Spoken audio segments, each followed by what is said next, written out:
Aujourd'hui, la plupart des gens sont des losers. Ils ont des mauvaises habitudes, ils mangent mal, ils dorment mal, ils sont des perdants, ils n'ont rien à gagner dans leur vie. Mais on se demande finalement, quelle est la mentalité, quel est l'état d'esprit d'un gagnant? On verra ça dans cette vidéo. Commençons sans plus tarder. Première chose, un gagnant n'abandonne jamais. Il faut remarquer que tous ceux qui ont réussi, Jeff Bezos, Elon Musk, qui vous voulez, bref, ceux qui ont réussi, dans tous les cas, ces mecs-là, c'était pas toujours facile pour eux, mais ils ont toujours su croire en leur projet afin de réussir, afin de faire ce qu'il y a à faire tous les jours, ne rien lâcher, rester soudés.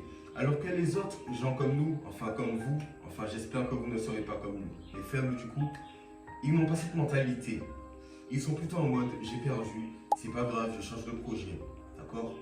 Ils ne cherchent pas à aller au bout de ce qu'ils veulent accomplir. Ils ne cherchent pas à faire des sacrifices, ils ne cherchent pas à avoir des abdos, être musclés. Quand ils pensent que ce sera trop dur pour eux, ils abandonnent, alors que non. Si tu veux être un gagnant, un mec qui a du succès, un mec qui réussit, un mec connu, tu dois savoir, écoute-moi bien, persévérer dans ta voie afin de réussir à accomplir ce que tu dois accomplir chaque jour. Ça, c'était le premier point. Deuxième point, les gagnants apprennent de leurs erreurs. Écoutez-moi bien. Vous pensez sans doute, prenons un exemple. Vous avez une mauvaise note dans un test en maths, ok? Et à ce moment-là, vous vous dites, ok, je ne vois rien du tout, je suis trop nul en maths. Il y a beaucoup d'enfants qui se disent ça. Mais en réalité, ce n'est pas forcément vrai.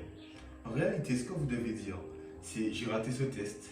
Pas parce que je suis trop nul en maths, mais seulement parce que j'ai pas appris ma leçon correctement. À ce moment-là, toute votre mentalité change et vous tentez et vous apprenez même de vos erreurs afin de réussir dans votre vie. Alors pour moi, selon moi, c'est le plus important. Dites-vous que c'est pas parce que ça a échoué que c'est forcément mauvais. Il y a une raison pour laquelle ça a échoué. Si cette vidéo YouTube échoue, je saurai pourquoi elle a échoué et je vais m'adapter au fur et à mesure. Parce que mes premières vidéos, si vous les regardez, vous vous rendez compte que je ne suis pas confiant, que je ne fais pas tout bien, mais maintenant c'est beaucoup mieux. Parce que j'ai su apprendre de mes erreurs, réussir à y arriver. Et à ce moment-là, j'arrive à progresser petit à petit. Et c'est comme ça qu'on avance au final. Les plus riches, vous pensez vraiment qu'Elon Musk, tout lui a réussi comme ça d'un claquement de doigts? Non, c'est faux. Il a eu des échecs, il a eu des réussites. Il a appris de ses échecs, il a appris de ses réussites, afin de devenir presque l'homme le plus riche du monde. Du coup, ça c'est le second point. Le troisième point est simple. Il est très pertinent selon moi. Les gagnants font des sacrifices. Prenons un exemple. Jeff Bezos, ou même tous ceux qui ont du succès là. Vous pensez réellement qu'ils ont une vie comme la nôtre? Ou comme les petits perdants et les petits losers? Non. Ils n'ont pas cette vie-là. Leur routine à eux, c'est travailler, écrire, lire, rendez-vous, faire de l'argent, avoir des bonnes vies, des bonnes relations sociales, etc. Ils ne sont pas forcément tous dans un bon mode de vie, mais on peut reconnaître une seule chose. Ils ont tous un point commun. C'est qu'ils ont su faire les sacrifices au bon moment, au bon endroit. Et puis, voilà ce que ça a donné. Écoutez-moi bien. Ce ne sera pas toujours facile pour vous. D'accord? Le samedi soir, vous aurez toujours envie de manger votre pizza qui fait plaisir. Mais cette pizza va vous donner un gros ventre, un mauvais physique, plein de boutons sur le visage. Ce ne sera pas une très bonne pizza pour vous vous sentirez mal. Et bien la vie, le business, le travail acharné, c'est exactement le même principe. Vous devez sans cesse, optimiser votre routine de vie en faisant des sacrifices chaque jour, petit à petit. Parce que vous n'aurez jamais tout d'un coup. C'est impossible. Si vous voulez avoir la réussite, avoir le succès, vous devez vous dire qu'il y a des sacrifices à faire, il y a des choses à retirer de votre vie, des choses à rajouter, des choses à changer, des choses à travailler.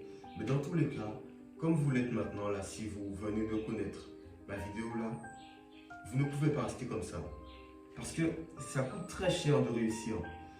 Il y en a qui doivent couper court avec leur famille, avec leurs amis, avec leurs parents même. Bref, avec tout le monde. Et ils doivent même supprimer une partie d'eux. Parce que la façon dont vous me voyez là, c'est pas comme ça que j'étais à la base. J'ai dû tuer une partie de moi afin de devenir plus fort, plus sérieux, plus ce que vous voulez. Bref, afin de devenir le meilleur, j'ai dû supprimer des parties de moi, supprimer des choses néfastes qui m'empêchaient d'avancer, supprimer mon vieux esprit qui me dit que je peux faire des mauvaises habitudes, Jésus me changeait littéralement. Alors ça coûte cher de réussir. Ce n'est pas destiné à tout le monde, mais croyez-moi que ça c'est la mentalité d'un gagnant, c'est le mindset d'un winner, ok? Si vous voulez gagner, vous devez faire des sacrifices, croire en votre projet, apprendre de vos erreurs, et à ce moment-là, et seulement à ce moment-là, vous allez réussir à y arriver. Gardez la pêche, gardez le smile, abonnez-vous, likez, commentez. J'espère que ça vous a plu, on se capte demain, j'ai des shorts aussi, j'ai fait un peu de tout, je dois juste vous aider. Gardez la pêche, gardez le smile et puis peace.